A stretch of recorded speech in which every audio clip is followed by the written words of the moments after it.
Mbote na bande konanga tu bazana lubao. Mbote na bande konanga baza na sake en ce moment précis. Mbote na bino tout bisika bokolanda biso. Rendez-vous. Ndenge tomesana na contrat to signa. Lobi totalisaki bino ndenge nini ville et kaukaki à la minute. Parce que bah, on sait que résultat est l'ingénieur. Batuba lengi, batuba kimi, compliqué. Les lotos la mouki na boulevard du 30 juin.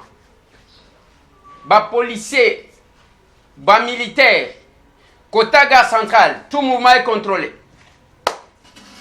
Bandeko bazana lubao lelo balalité parce que ça tirait jusqu'au petit matin.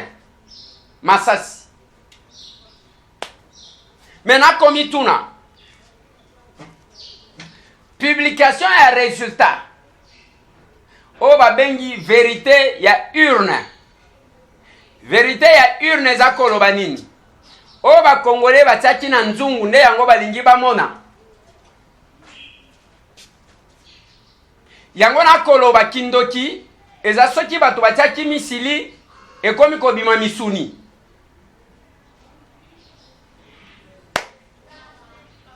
Bataki mbisi batala boengomba abimi. Babenya ngo kindoki. Lelo bande konanga nous sommes sur les qui-vive. To komona ba débat. Ndenge ko salema. Na bakanyo somi balé. Mais ce qui nous surprend en ce moment. Eza débat ya kala et refaire surface. Débat ni nango to koloba. Débat ya diplôme ya Félix Antoine Tshilombo Tshisekedi. Lisolo wana bete makipele kaki. Totala kaka boyezongi lisusu. Les diplômes. Faux diplôme. Tozomi tuna une question. Et loko to koluka. Nini esali ke tolongwa na vérité des urnes, to ke na vérité des diplômes. Qu'est-ce qui se passe? Nazo tunaboy. Tolongwe na vérité ya urne. Tokomi na vérité de diplôme. Gana kanisa yike débat wane sila. Nzoka ndeza la kaka. Ba candidat oyo bazolo bela mingi bazami satu. Emmanuel Ramazani Shadari FCC. Martin Fayulu Madidi Lamuka Kolala te. Félix Antoine Tshilombo Tshisekedi cash. Cash wane zaya mbongo cash te ezaka cap pour le changement. OK. Batumisa to wana nde bazolo bela mingi. Mais lobby embouteillage na moni à la minute. Bon calculer boulevard na niveau ya Sosimat. Et comme muke. C'est que mutu ba station batu batondi bazotondi sa carburant na lobby bazo sala même provision ya carburant. Carburant bazo cha na mitu kezaya ko kimela na ngoto ezani. Ko kima ngonzela nini ya bandundu to ya matadi. Ba moni kaka mwa hélicoptère eleki. Batu ba lengi. Tala batu bazozela ta bus te babandi makolo. Tous les magasins à la minute fermés. Yango ngana lobaka na batu tango zo lobake. Ngana za politique. Mais la politique va s'imposer sur tout le monde. Pour preuve, vous avez fermé le magasin. C'est la politique. Jean-Marc Kabound, secrétaire général de l'UDPS. Alobi, un sujet libanais. Mokwa zalaka na ville. Ba pese mission pour que à rectifier ba résultat asala ba PV mususu ekosimba kaka parce que ba oba votaki batu wana bazo kengela bavwana bangoti ekosimba kaka soki za ya solo na kimanse ke bomoni mouvement ya ba centre de compilation bazo sala ezala kya ezo kende boy 253 bureaux selon mission moko ya observation 253 bureaux et boum. Signor Nembalemba ozolala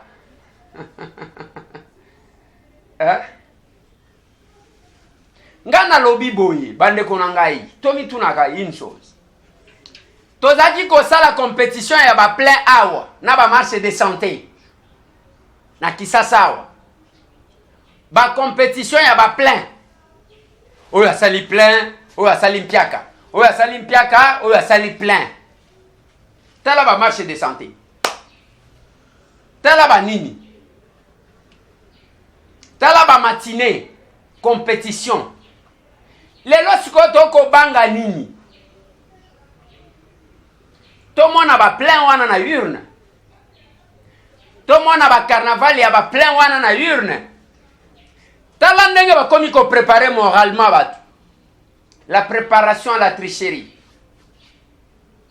olikambo aseye balati yango lokola eloko mosusu biso na bino ba candidat tovanda calme attendons le résultat soki ekomi ya kolukaluka problème.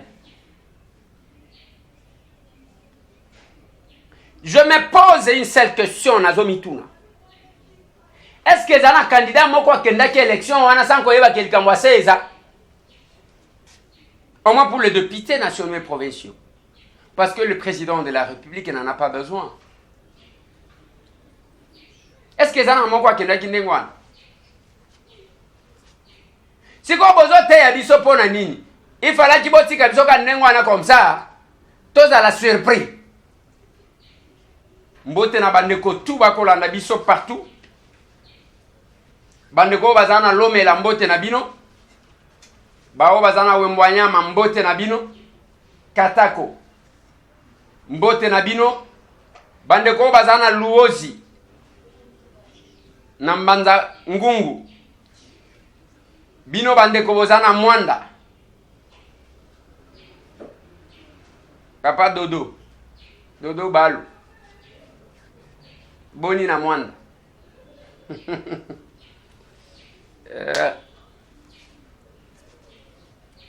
Bakomi oyo a expliqué seni. Oyo a expliqué. Pona nini kaka bino ozo expliquer seni. Bobi misa ba PV total a besoin qui combien? Na lobaki mukolo moko akolela. Ya mbaloyo. Félicitations à ba peuple congolais en général, na ba kinois en particulier. Parce que pour na bango ba votaka pour na l'arte. Mais tala bakolanda yo bakoyembela yo mopao preso. Zokande mbata ekolanda yo.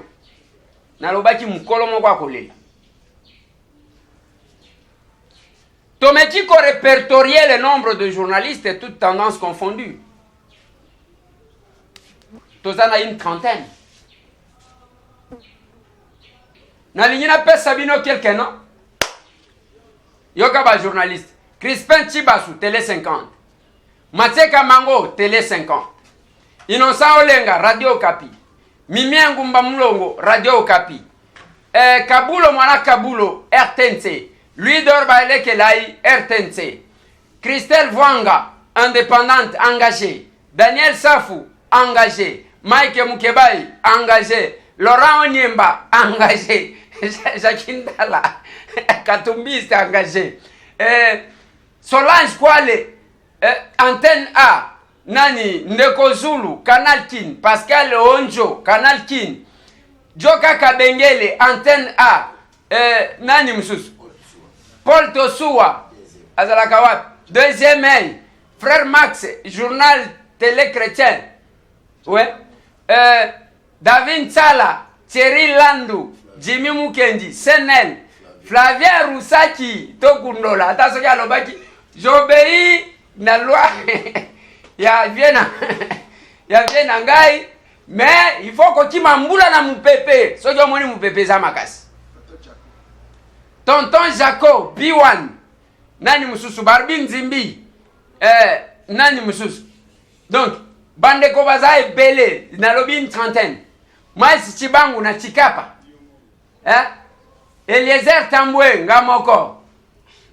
Eliezer Tambwe ngamoko. Mais nakendaki ko voter mukolo wana te. Na mona kika bis moko ya 207 et 100 francs.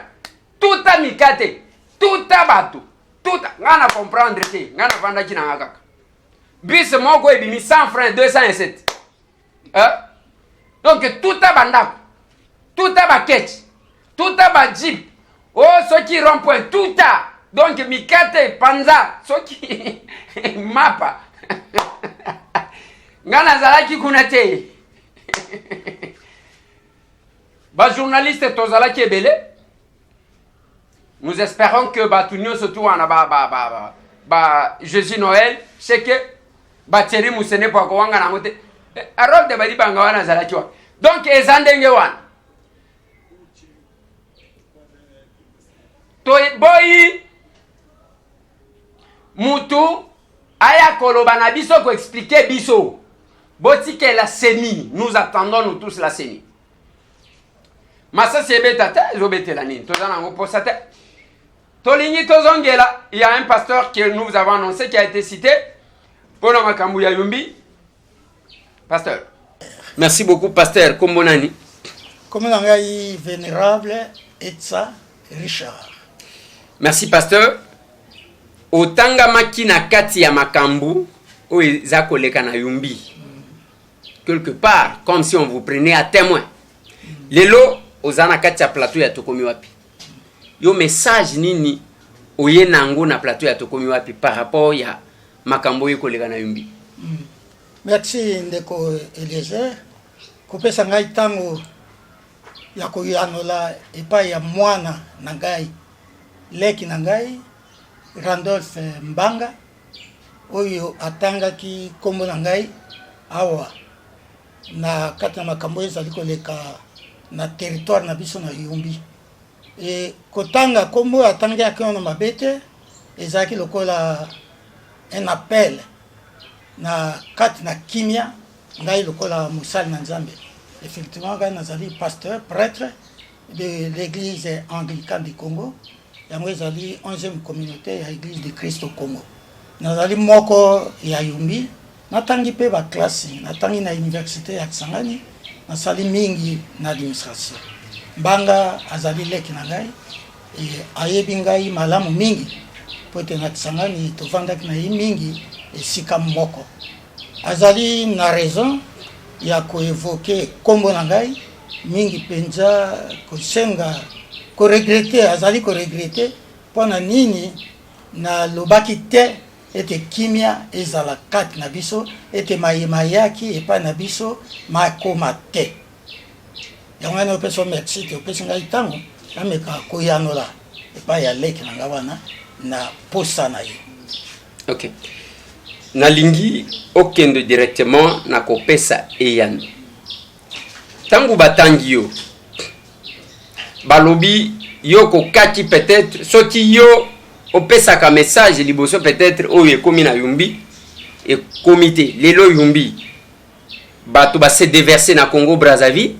Kokima makambu wana bato bazangi ko voter pona yango et aspect sanitaire situation sanitaire eza mabe bato bazakuna message nini oye nango na plateau ya Tokomi wapi pona kopesa na bandeko o bakolanda yo. Merci de Eliezer na zana mawa mingi na makambo eleki epai na biso mingi penza nazaki na posa ya kolobate mingi koloba na bisika ya libanda ya polele boy po eteza likambo ya pasi oyo bato bakufi mingi bamusu baza koloba bato kama mitano bamusu babi bato kama mine esika bato bakufi tozaka na makambo ya koloba ba mingi te mingi tozako lela mokona yenga wana ta unazwaki maloba oyo te bato epai na ngai babundi babomani ndeko Eliezer nazaki ngai te moko wana liaki te nasaki mikomi sato minei naliaki te po zako yoka bato bazali ko benga yo bato bazali ko tuna yo bato bazali ko tuna makanisi na biso mais tozana makoki te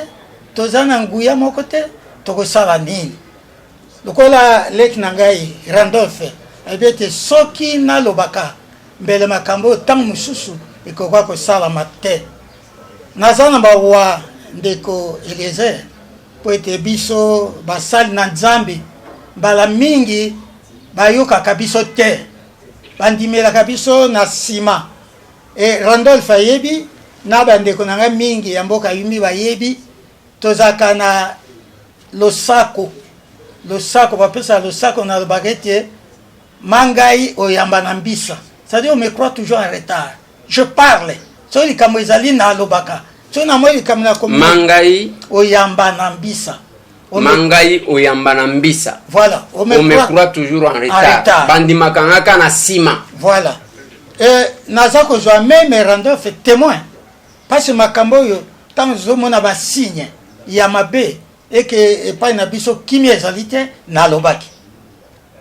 Na 1993 ngana witi kisanga na ye na Kinshasa. Na 1992 na 1993 na moni mokanda moko bandeko ya biso ya batende bakomaki epai ya président ya bureau politique ya impère kosenga ete réhabilitation ya chefferie na bango ete banu bazana mabele te na komelaki bango.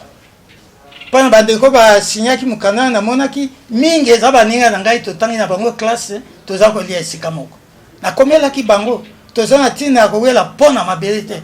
Mabele ekelami na nzambe moto alingaki ete batende balongwa wapi banu balongwa wapi baya kokutana basangana wana totika kowela biloko wana. Wana eza na 1993 bakomaki avant. Ouais. Mais na 93 nga na pesa ki bango yano wana ke toluka kimia totika ko bomana pona ko wela mabele wana baninga na yo mingi o basinyaki baza batotangi na bango classe bazana nous vivant moko na yebi aza vivant aza na Kinshasa nako tanga bakombo ya batote. Na 2005 tango mupepe saki na yumbi na 2003 ngai nazaki parmi ba notable oto saki makasi pona koluka aide pona ba sinistre tozaki biloko 2300 tol ba friperie ba biloko ezaki mi ba moteur orbo na keni komuna tango wana zaki député honorable Gentini Ngobila pona koyebisa ete ya lukambongo tobimisa matériel wana tokena na mboka totambolaki na ye na balenier apesaki mbongo tolue balenier ya garçon moko topoke tosai 4 jours atina yumbi esika moko tozali kosola toluka kimia tant tokomi na yumbi ya lobaki maloba ngape na lobaki maloba yumbi eza esika nga na botami ngai na lakisaki ye mwana na biso yoyo mwana na biso akomi député ekoki na biso tosunga ye tobatela ye totika makambo ya bikolo kowelana tosolaki na ye tolongo wana toye na mboka na ye bomboli mboka ye azwaki maloba ngape na azwaki maloba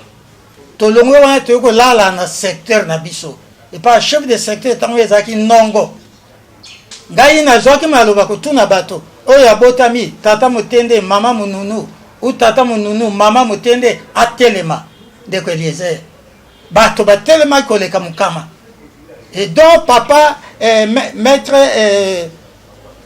Lobota Fedo auti ko kufa sikoy grand frère na ngana ayako pesa ngambo tete leki olobi makamu na solo tukuko wala nete talabana tozana bango na kati tosi ko koma libota moko toyena bolobo tolobaki moi j'ai parlé na bino bato ozobo mabiso ezana ba administratif bino bato bouti musika bozako ya ko kabola biso po ya pesi yo taba oyo apesi yo soso yo bandi kokotsa morale ya mabe na ebisi bango ka moi j'ai travaillé à l'université de Kisangani, j'ai travaillé na enseignement na Kisangani, j'ai créé des écoles pour la construction de ce pays.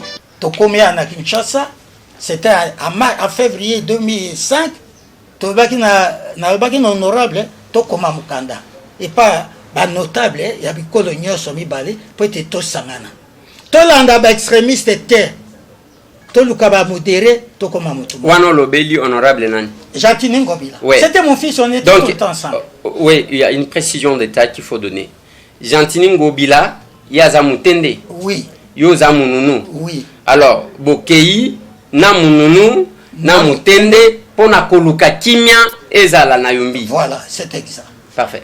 Tant que tokomi awa na nzela tozaki makanisi to sangisa ba modéré ya bikolo mibale po ete to kuta to luka ba projet ya développement e ko tshaba moko katina na saki mukanda dans l'accès honorable azaki na temps ya ko signer na signaki mukanda nga moko appel à la paix et à la réconciliation. Pasteur. Donc je vous dis que j'ai travaillé et les Banounous et les Batende m'ont critiqué. Les Banounous voulaient me jurer, toi tu deviens moto ya Batende qui te permet ya okoma mikanda ya ndenge boye na lobaki je m'assume. Lokola mosani na Nzambe toluki kimia. J'ai pris l'engagement de servir mon Seigneur. Le Christ, c'est un Seigneur de la paix. Moi, je cherche la paix. Les Banounous m'ont critiqué. Les Batende m'ont écrit une lettre de 22 pages. Bon, ils ont dit, to sepeli pendant Luka Kimia, mais vous devez d'abord reconnaître que votre groupement, c'est un groupement de faits. Moi, j'ai dit, moi, je ne suis pas là. Moi, je vous parle comme pasteur, nazota la bateau. Et c'est que bateau bavandi, toza bomoko, totika. J'ai écrit, Randolph Mbanga connaît. Et plus loin, il n'y a pas très longtemps, Simaya Koufa, il y a président, il y a Batende, c'est mon vieux, que son âme repose en paix, Paye Alphonse, que je fréquentais beaucoup. Nazao qui n'est pas ennemi, qui n'est pas vient Paye Alphonse. Quand il y a Koufi, vice naye, Jean-Louis Beloko, Azaki, comme c'est des districts, na Boulungu. Alors c'est Mario Faustin. Ouais, ça qui est intérim. Nabenga qui est là qui n'a pas Randolph. Aïe une église n'a pas yao. Tu vas y aller, na pesi makani. Yé Randolph azamutende. Randolph mbanga azamutende. Ok. Aza leki nangai, avandi nangai na kisangani, tu vas y sikamoko. Aza leki nangai. Na bandi na ya na ye na mungama ponga na tangaki 6e na 7e wana. Na grand frère na ye, famille na bango na yebi bango ba yebi ngai. Tant moi na yata na tsangani ba recommander ye pa nangai na yamba ki na benga ki na église na ebisie leki nga tala ndenge tozana yo toko ezala ko wena na bikolo te luka bato mitano ngape na luka bato mitano modéré to vanda to luka ba projet nini otokoki ko sala Randolph akei après 2 jours ayelingai Faustin abitala moto okoko sona yi to soli mingi na Faustin mayo ko luka ndeni tokoki ko tambo toluka kimia kati na mboka na biso po totonga mboka. Malheureusement mayo Faustin ayeko banga non pasteur na soli na baninga Batende balobi po to sangani fo un intermédiaire neutre. Moi j'ai proposé le feu docteur l'ancien vice-ministre de l'Intérieur Bokoso Égide. Na proposé ye bon Faustin ayeko banga non balingi Batende balingi yete fo toluka ntinga ou bien bondo sama na qualité nanga na komona ntinga wapi na komona bondo sama wapi mais j'ai tenté kokende pas bondo sama awa na la gare na ndako na ye en fait de compte il me dit est-ce que les Batende et les Banono ne peuvent pas voir ba notable ba sage et ba sangisabino il faut des intermédiaires. Nabi papa, c'est comme ça qui est arrivé. J'ai abandonné. Tant honorable Gentini Ngombila, Azaki élu gouverneur, j'ai pris un groupe de jeunes gens. Tous 8 personnes. Toké Panayi. Na bengi toké nandako nayi pour lui présenter nos félicitations et lui montrer notre disponibilité de le soutenir comme gouverneur. Parce que nomination, c'est une grâce pour notre territoire.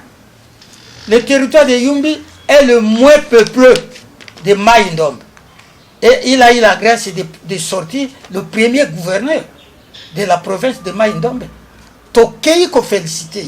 Nous l'avons félicité. Nalbaki na ye, so za ba poste, okoye bisangai, gana na ambition ko tika musala pastoral te. Mais toko ko pesa yo ba cadre. Des jeunes gens. Il était très content. Et il me dit même, pasteur, Bosunga, Kimia et Zanamboka. Il a dit, ok, moi je suis prêt, token des missions. Dès que ça, mission de Bosonayo, à Tindinga et pas Biloko Jean-Louis. Qui était alors, comme c'est des districts na Boulungu, il est rentré à Kinshasa. Na Kekomona, na Mombele. Il est encore vivant. Il peut me témoigner. Biloko Jean-Louis. Jean-Louis. Oui, Biloko Jean-Louis. Yazamutende, Azamutende, qui est maintenant le président il y a Kebima. Kebima, c'est-à-dire l'unité. Oui. C'est l'association des Batende. Le président, c'est Biloko Jean, lui. Ok. Pendant que j'ai traité avec Faustin Mayo, Biloko était à Boulungu. Et quand Biloko est rentré, et son excellence actuelle, le gouverneur Gentini, il m'envoie chez Biloko. Tout ça, tout ça, le programme, tout ça, Namboka, pendant couper sa message à Kimi. Et l'excellence Gentini était prêt à financer cette émission.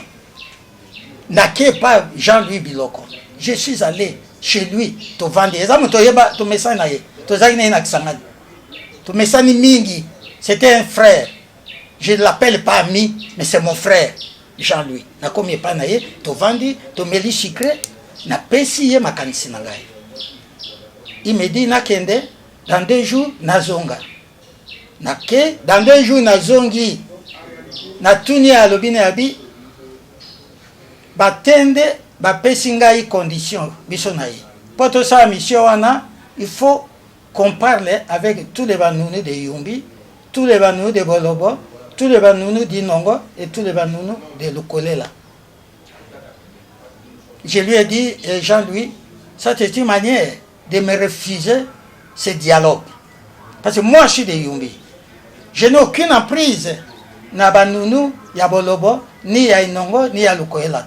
Tikato Sorano Biso, Batende, na banounou, ya Yumbi. Est-ce que banounou, oya Lukolela, oya Inongo, bazape na ba problème ou bien pour que y ait papa Biloko Jean-Louis a proposé que boke ne solo na bango tout wana ou bien non, en réalité bango na batende bazana problème seulement alors cette condition là c'est banounou. Oui, c'est banounou. Bon, naïbi intention naïte, mais Jean-Louis a souhaité que pas sur la batende na banounou nyos. Naïbsaki qui wana était passé compétence nangai. Et ma solonio soana lek nangai rando faïbi yamo. Me reprocher que je n'ai rien fait. Non, je crois que nous devons revenir à l'évangile. Mon plus grand regret c'est celui-là. Parce que le problème est que les Ganayumbi batuba koufi et ça problème tout le bakamana ba télévision d'engana yele loko lo baté. Nous devons pleurer. Nous devons prier. Ce sont nos frères. Ce sont nos soeurs, ce sont nos enfants, ce sont nos petits-fils qui sont morts. Et comme ils se justifient, ils se vantent, comme ici, c'est un vulgaire problème. Eliezer, mon frère, je vous dis, et les Batende et nous avons été élevés dans l'éthique chrétienne. Chez nous, tant chez les Batende que chez les Banounou, c'était difficile d'avoir une femme libre. C'était difficile d'avoir un voleur. Et à plus forte raison, Koboma Moto Namundo qui est à bout portant. Nous n'avons pas été formés comme ça. Moi, ça m'a surpris, ça m'a écœuré. C'est ainsi que je me suis résigné pour rester chez moi à la maison, pour ne pas parler. Mais comme Randolph a souhaité que je parle, que je lui réponde, par courtoisie. Et vous avez accepté de me donner cette occasion. Nazana mawa Eliezer. Et ça les kamoto baye, banou baye na télévision, baye koloba, batene baye na télévision, baye koloba. Non, si on veut compatir avec le malheur, et ça me pas nabiso. Et kokito sangana, to vanda. Bato bakufi combien? Non mais beaucoup sangana ndenge ni pasteur. Na lingi ko mema yo kunate, na linga ndo pesa message na yo. Je suis en train de noter quelques éléments avec les téléspectateurs qui nous suivent. Élément ya liboso, il y a eu une démarche qui a commencé. Makambu oyo ya batende banunu, bandi. Ngana iba kututina ya makamango batu manakate. Mais quelque part là, yomoko lobi ke Bokenana Gentini Ngobila, l'actuel gouverneur. Bokei et pas batende comme et pas banunu, yo lobi ya lobi. Et ça loko la batende na banunu, binomi balé, bozali koloba pona bo expliquer batu. Boye bolobi bo sala un document. Oh, je n'ai pas eu le temps de signer. Aux 8 ans, il y a qu'à signer parce que signer, la signature prend combien de minutes pour signer? Ça pose problème. Deuxième élément qui me passe en tête du coup. Nengeni yoga tanga ko komi gouverneur mbalamoko batu ba kufi ebele ya modèle wana. Batinda yo batindi yo papa o Biloko Jean-Louis. Oh il faut eza lokola tozwa nini nazozwa comme ça de manière vulgaire ok na bakongo te soki olingi tosolola na bakongo il faut kende olanda na bakongo baza na Angola osolola na bango nyonso nazwa babemba te soki olingi toyokana bino baluba kati toyokana na biso babemba il faut bosolola na babemba oyo baza na Sakanya bokomi mpe babemba oyo baza na Kitwe. Ça ne se comprend pas quelque part. Aux hommes, on a que quelque part là, il y a toujours quelque chose qui se cache. Bon, vous en tant qu'homme de Dieu, je vous donne l'occasion de donner votre message. Merci, Ndeko Eliezer. Ouais. Aidez-moi à me limiter à répondre à mon jeune frère Randolph, que ce qui me reproche, lui il est mon témoin, que j'ai commencé cette démarche. Malheureusement, Bisso, Bassal, Nanzambe, nous sommes moins écoutés. On ne nous croit pas, on ne nous écoute pas. On aurait dû éviter tout ceci avant. Mais laisser aux autres l'interprétation des faits. Mais ce que moi je voudrais, c'est que les gens basent na mawa, toza na soni, na miso ya pays lokola Congo que toza ko bomana. Pona ko wela mabele, ou soki pona ko wela une certaine ascendance sur les communautés. Na kanti wana sa soni epe sa biso batende na banunu. Les batende et les banunu ont été élevés par la BMS qui sont arrivés à Bolobo depuis 1887. Nous sommes dans cette éthique chrétienne et nous sommes avec les lazaristes, les catholiques. Nous ne devons pas arriver à ces comportements. Je ne veux pas qualifier le comportement. Je voudrais m'arrêter là pour que les gens ne disent pas que n'a fingi bango, mais moi, je voudrais terminer en disant, je fais appel à mes frères, à mes sœurs, que nous mettons l'eau dans nos vins, que nous ne cherchons pas de voies et moyens. Ce qui est arrivé, c'est déjà arrivé. Nous n'avons plus de possibilité de corriger ça, mais corrigeons les situations pour l'avenir, afin qu'ensemble nous puissions construire cette portion de terre que le Seigneur nous a donnée. Et je bénis tout le monde qui m'écoute, je bénis tout le monde qui va prendre des initiatives vers la paix. Parce que les gens souffrent. Aujourd'hui, il y a la famine chez nous. Aujourd'hui, il y a des gens qui n'ont plus de maison. Bato bandako, batumbi moto, bato bazana baibale, tango eza tango na mbula, tango na pela, tango na bambule belé, bato bazakat na bisanga, Eliezer. Vous ne pouvez pas vous imaginer ça, ce qu'il y a une situation, il y a bato bavandaka na banganda terre. Donc, les ensemble, tous en amawa, tous compati namawa, yabaninga. Plutôt, ce n'est pas la télévision qui va apporter des solutions à nos problèmes. Ce sont nos réflexions, ce sont nos attitudes et nos comportements comme fils de Dieu, comme enfants de Dieu. Nous avons été élevés dans cette morale, soit avec les catholiques, soit avec les protestants. Il faudrait que nous ayons honte de cette situation qui se produit chez nous en plein XXe siècle. Que Batoba Zonga. Soki toye na télévision, to pesa message ya kubenda bato et to luka kimia. Parce que ceci risque d'embraser. Et même ici à Kinshasa, il y a des gens qui commencent à ne plus parler. J'ai un frère à Kingabwa qui a une femme Motende, dont les enfants avaient chassé. Et nous avons des enfants qui sont nés des pères ou des mères Motende, des pères ou des mères Monounou. Comment nous allons gérer ces enfants? Comment? Quelle serait leur attitude? Nous avons, Eliezer, je disais à mes frères que nous avons commencé l'union des Bolobo avant même l'Union européenne. Parce que chez nous, je suis à Kinshasa depuis 1961, personne à Kinshasa ne connaissait la tribu Banoun. Personne à Kinshasa ne connaissait la tribu Batende. Et je suis à Kisangani pendant 24 ans. On ne parlait ni de Mounou ni de Motene, on parlait de Balobo. On parlait de Balobo. Et Zala on a Kinshasa, et Zana Kisangani, Balobo. Balobo. On avait les mêmes cultures. On avait les mêmes habitudes. Les Balobo. Alors maintenant, nous avons abandonné ces grands comportements de moralité pour nous verser dans des attitudes belliqueuses, de tueries et de massacres. C'est honteux. Ça doit nous interpeller. Voilà. Maintenant que ce qui est arrivé est arrivé. Comptez-vous qu'on reprendre la démarche wana? Si oui, Auprès de qui?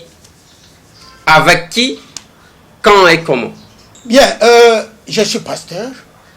Dans mon église, je suis chargé de la commission justice, paix et réconciliation. Dans mon église. C'est l'église anglicane, c'est une grande église. Une église officielle de la Grande-Bretagne. Dans le diocèse de Kinshasa, je suis coordonnateur de la justice, paix et réconciliation. Dans cette tâche, on ne doit pas se décourager. On ne doit pas se décourager, on doit se battre. On doit réfléchir. Parfois, il ne faut pas prendre les choses à chaud. Parfois, il faut laisser le cœur des gens s'adoucir. Sinon, on risque d'être mal vu de part et d'autre. Il y en a qui disent, vous connaissez qui est-il? Il se croit qui? Mais attendons, laissons le temps au temps, donnons le temps à la prière, que le Seigneur lui-même nous oriente. Sinon, c'est mon devoir, c'est ma mission de faire la paix. Parce que le Christ lui m'a dit, il faut commencer par Jérusalem avant d'aller à Samarie. Je ne peux pas faire la paix dans mon église avec d'autres communautés tant que chez moi, ça brûle. Ça brûle. Merci, c'est mon devoir. Je continue à faire ma mission, mais donnons le temps au temps. Laissons que le Seigneur, le Saint-Esprit, nous oriente. Merci, pasteur. Merci, Ndeko Eliezer. Makambu ya yumbi ezo inquiété. Parce que ce qui botali, image ya ndenge, na lingina tsela bino kaka, moi image moko ya muke, pona, kosukisa. Rappel, reportage moko, bande kona biso ya lingala facile. Basala kawana bateri langu na bajimi mukendi bazana nukuna. Bota la conflit wana ke uti musika. Severin Bamani na Jantini Ngobila. Bakenda babunda kuna. Bozwa. Candidat na Yumbi na province ya Bandundu a telemeli ba irrégularité bourrage ya ba urne na makamususu elekana kuna Severin Bamani a 5 ba journaliste mokolo lelo bolanda reportage à Jerry Golima. Tala ba irrégularité mususu oyo esalemaki le 28 novembre jour ya ba élection na République démocratique du Congo lokola pays oyo ezalaka monene lokola continent mobimba ba makambo eleki ba kote mususu soki balobi te tokoyeba te tala moko na bango candidat député a beti loboko na mesa pona koloba ba irrégularité bourrage ya ba urne oyo esalemaki pe insécurité oyo caractérisaki Yumbi mokolo ya ba élection na province ya Bandundu. Severin Bamani oyo azalaki candidat kuna abengi presse pona a expliquer bango boyi. Eza likambo pe perdu, eza likambo ya moto. Likambo ya moto veni nde Kongo bila asali oyo esenga kosala te na mboka ya Yumbi akei na bapulusu bakei na bureau ya vote babeti manduki babeti bagrenade lacrymogène mpe azwi babulletin mpe akotisi na kati ya bureau ezali makambo na baboba mpona kofunda ye mpona pamba te bokoki kokende na bureau ya EP Moi soki bozwi babulletin oyo etikali na EP Moi bokotala soki paragraphe nango ekokani na babulletin oyo na l'accident soki bokei na EP Molende ezali mboka na bango ye aza motelema aza monini bobangi bokotala soki paragraphe oyo ya babulletin oyo ekokani na babulletin oyo ezali kuna te nazali mpenza moko te tozali ebele banina mosusu mpe azali ntsele azali moto ya palu soki mpe azwaka malamu soki mpe azalaka ke neti lokola modwa oyo azali député ya sika soki mpe azwaka malamu mais soki mpe azalaka ke modwa ye mpe moto atrishaka ubia ngai moto natrishaka bakotika yango boye te papa seni eri yango yo ya koinvalide ba oyo nyonso basalaki mobulu le 28 novembre po démocratie oyo tolobaka o démocratie bapoliticien mingi nanu bamaîtrise yango te papa Luzolo Bambi na papa Kabange Numbi bino mutu botalaka justice ya mboka oyo tango yango oyo ya kofrape pote population na bamisusu bayebake justice ezaka na mboka oyo entre temps seni bale eza na kana ye na Yumbi yaki désordre. Voilà. Tokoloba nini? Etienne est responsable. Mais ce qui est curieux, Severin Bamani akenaka na cadre ya PPRD soki cadre ya nini? Jantini Ngobila PPRD, mbwa su mbwa. Et ça continue. Yango bomisi bat. Ndenge pasteur alo. Ça nous fait mal. Mbote na bande konanga tu bazana yumbi. Bande konanga bazana Beni Butembo lobby côté à ma vivi incursion à ma kasi batu bakufi lisusu. Attaque. Na ma vivi. Nous sommes à Beni. C'est pas possible. Et nous sommes là. Toko zela bande konanga. Opération kanga muibi tosi topesi yango. Bao bako bengaka bazo mikumisa na ba $20,000 na cour constitutionnelle. Toko tala. Centre de compilation babani ko benga bat ko kanga batu kuna. Boko yeba place boko kote. Na lobi na bino mukolo moko akole. Merci. Tomone.